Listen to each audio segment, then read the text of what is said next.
हमारे यहाँ नहीं था ये सब। उसका जनरल था एक मेहतर खान।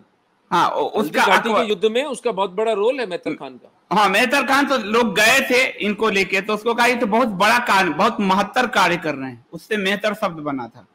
तो हम इतिहास मेहतर, हाँ, क्योंकि ये जो आप बाल्टी वाली टॉयलेट देखते हो, ये मुगलों के कारण आया। इनकी महिलाएं या वो खुले में शौच नहीं जा पाती थी, महिलाएं बुर्के में रहती थी। वो राजवा, वो लोग सामंत और राजा थे, वो तो बाल्टी से फेंकेगा कौन?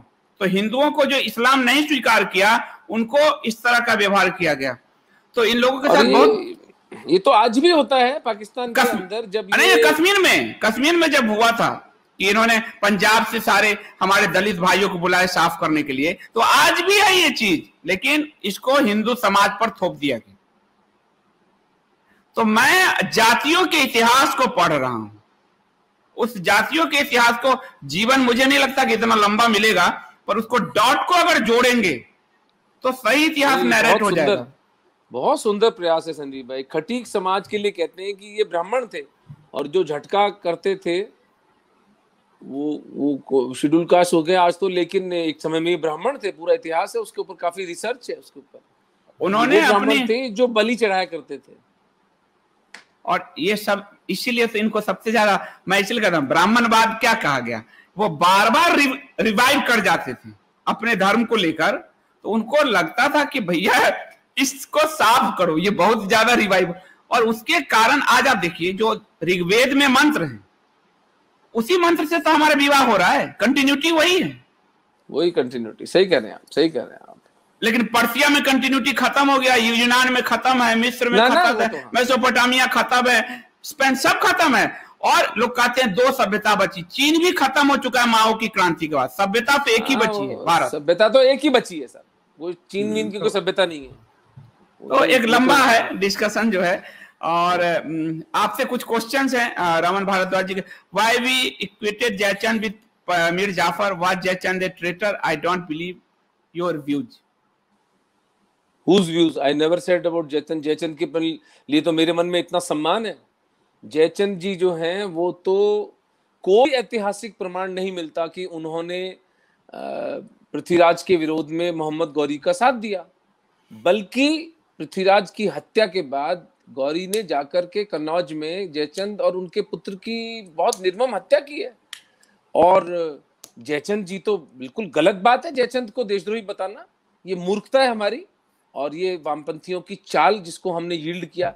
इवन मीर जाफर के लिए, वो एक शिया मुसलमान थे और उन्होंने हिंदुओं की रक्षा के लिए सिराजुद्दौला से झगड़ा मोल लिया, वो भी कोई देशद्रोही धर्मद्रोही नहीं कहा जा सकता उन्हें। तो ये सब तो मिसनोमर्स हैं। अगर कहना ही है तो वलीउल्लाह खान और टीपू सुल्तान को देशद्रोही कहिए, जैसा कि संजय दीक्षित जी कहते हैं, जिन्होंने अफगानों को लेटर लिख लिख कर उनको यहाँ बुलाया हमला करने के लिए। अपनी जो गुरु गोलवलकर जी वाली किताब है उसमें पूरे लेटर को लिखा है मैंने, कि वलीउल्लाह ने कैसे बुलाया और कहा ये काफिर, इस समय पूरी दुनिया में आप सुल्तान के अलावा कोई नहीं है जो इन काफिरों से रक्षा करे, इसलिए आइए हिंदुस्तान पे हमला कीजिए। ये था। तो अगर देशद्रोही किसी को बताना है तो टीपू सुल्तान को, वलीउल्लाह को बताएं। जयचंद बेचारे कोई किसी दृष्टि से देशद्रोही नहीं साबित होते, कोई ऐतिहासिक प्रमाण है ही नहीं। और ये अगेन हमारी लीडरशिप की घटियापन और उसकी मीडियोक्रिटी का एक उदाहरण है कि हम इतने, हमारे पुरखे महापुरुषों का नाम जो है वो व्यर्थ में हम उसको मलिन होने देते हैं और उसके ऊपर कोई स्कॉलरली डिस्कशन होता ही नहीं है। चाहत चौहान जी कह रहे हैं, रत्नू सर मेवाड़ पे आपके वीडियो को देखकर आंखें खुल गई।